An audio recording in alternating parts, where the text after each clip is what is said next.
Assalamualaikum and Salam Sejahtera. Thank you very much for listening in on this short introduction to Pusat Penyelidikan Pertahanan Kimia, or the Research Center for Chemical Defense at the National Defense University of Malaysia, or University of Pertahanan Nasional, Malaysia. Now, we are a new center. We were established on 1st of March 2017, and our objectives are basically to look into research and development into technologies that are useful for the detection and neutralization of chemical weapon agents and toxic chemicals. We are to be an educational center for raising awareness and to educate the public on the dangers of chemical weapons and hazardous substances and the appropriate precautions and safeguards against these substances. We are also to assist with governmental and other agencies as a reference center for information and knowledge on chemical weapons and hazardous substances, and to assist in the development of defense policies against such weapons and substances in the future. So, what do we aspire to be? Our vision is to be a leading regional chemical defense research center, and our mission is basically we are committed to conducting research and education and training activities in the field of the detection and preparation of antidotes against chemical weapons to meet national and regional needs. So this basically we are doing in compliance with Article 10 as enunciated in the Chemical Weapons Convention internationally. So we are a small research center. It's our general organization, but operationalizing the center has been, shall we say, challenging. So we are relatively small, but we believe that size is not an object. We have good research fellows with us, and we also do have good research instrumentation, which would facilitate any research or most research that is actually done in the center. So in the 3 years or so we've been around, we haven't been able to do that much. The current issues with COVID-19 has sort of put a dampener on our activities last year and this year, but we have had some small achievements. So we've conducted seminars, we've been involved in some of the STEM activities conducted by the university. We've been involved in an international conference also, both in a seminar context as well as in exhibition conference type context.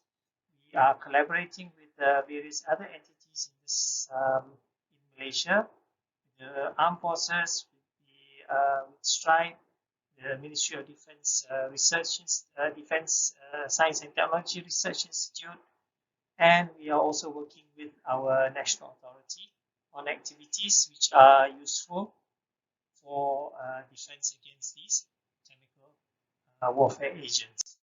So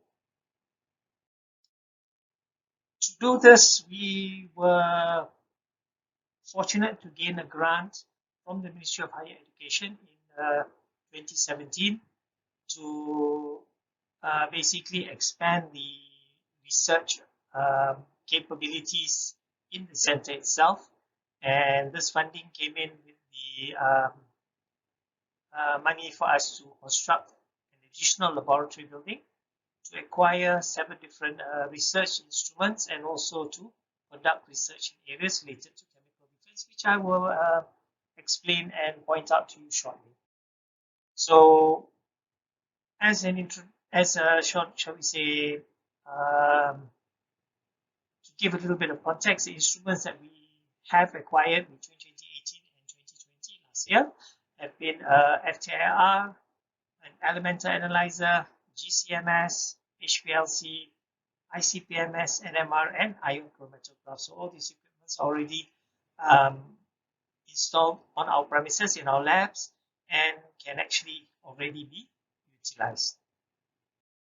So in short, this is what we've done. This is new building or an additional, the add-on to the lab that we have. So this is what we started off, a nice little empty spot, and while in construction, this is what it looked like. And this is where we are today. Okay, all the spaces are functional and can actually be used and are being used by various postgrad students and postdoctoral fellows or research at present. So a look into our labs. This is the first lab that we developed. This has our GCMS, FCIR, and elemental analyzer located within. We renovated a small building beside our space here, or our labs here, to house the ICP-MS and HPLC. This is what our instrumentation looks like within. We do have a specimen preparation and ultra pure water station as well for use with the ICP-MS and the other instrumentation that we have on site.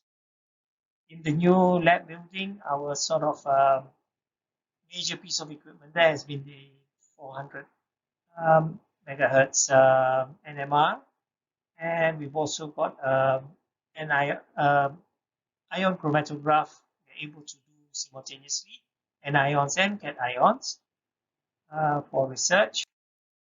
We also have lab space available. One we call it our synthesis laboratory, and the other one we call it our proteomics laboratory, basically because we are doing some work related to the use of enzymes, which I will give a little bit more insight subsequent to this. So the research projects that we have been looking at, they have spun off into a number of smaller directions as well within these main topics. But we've been looking at enzymes and the reactivation of organophosphorus inhibited acetylcholinesterase. We've also been looking at various, shall we say, sensor or detector mechanisms that are useful to detect. At this point, most of our research is focused on organophosphates. So some of them involve looking at color, some of them are using nanomaterials, others are looking at nanocomposites as well, to be able to develop sensors that are able to detect rapidly, as well as we ultimately hope to do is be quick, be accurate, and to be able to help the first responders at the incident sites to be able to identify what is it that they are working against. Because the sad thing is with chemical warfare agents, most of the time you do not know what is happening. Most of them present with symptoms which makes it difficult to identify what exactly is the agent used. So being able to quickly identify what is good, what would be the best way to manage these incidents would help our first responders tremendously. So again, the fifth project is still looking at it at another different variation on nanocomposites to be able to do this detection. And we have the last project being looking at a mobile or mobility asset to be able to do hazardous environment assessment, measurement sampling. So where you can put a robot in to do this job rather than putting a human being in, with the risks that come with it. So overall, we've done not too bad with the work that we've done. We've got 2 patents filed since our work began in 2018. So we've got 4 copyrights already established. There are some in progress. We've got 18 journals already published, and there are, I think, more than a dozen manuscripts either being completed or being considered at various publishers. We've had some of our products presented at various technology expositions and have been fortunate in getting some of them gaining gold medals, special awards, silver medals, so on and so forth. And we are still active with this. I do believe in 2021 we've still got another, I think, 2 or 3 participations that will going on, albeit it is on a virtual landscape at the moment because of the current movement control protocols in place. So what is it, or where do we go with all of this? Our research directions, we have looked at acetylcholinesterase reactivators, enzymes among them, and the idea is to look for something that well, one would be novel, something that would be new, but also which would have a broad base of action. Current reactivators or enzymes are not that broad based. I mean, it is the intent of most researchers to be able to push on to as broad based reactivator as possible to reduce the time it takes to treat these patients. We're also looking at whether or not we could improve blood-brain barrier penetration by the acetylcholinesterase reactivators. That's been something we've been chasing through. It's been a bit of a challenge, but it is something that we are still seriously looking at. I mentioned about detection sensors. Those are being actively, shall we say, looked at, trying to go for making the sensors detect more rapidly. You can quickly pick up, and as far as possible, we're trying to also see whether or not we can get these sensors to be able to refresh themselves faster than what is being available on the market at present. Because we're all challenged by the fact that the sensors need to be zeroed back after detecting any agents before we can actually use them reliably. So that incurs time, and when we want to clear an area, the detection systems are a finite, shall we say, limitation that limits or consumes a fair amount of time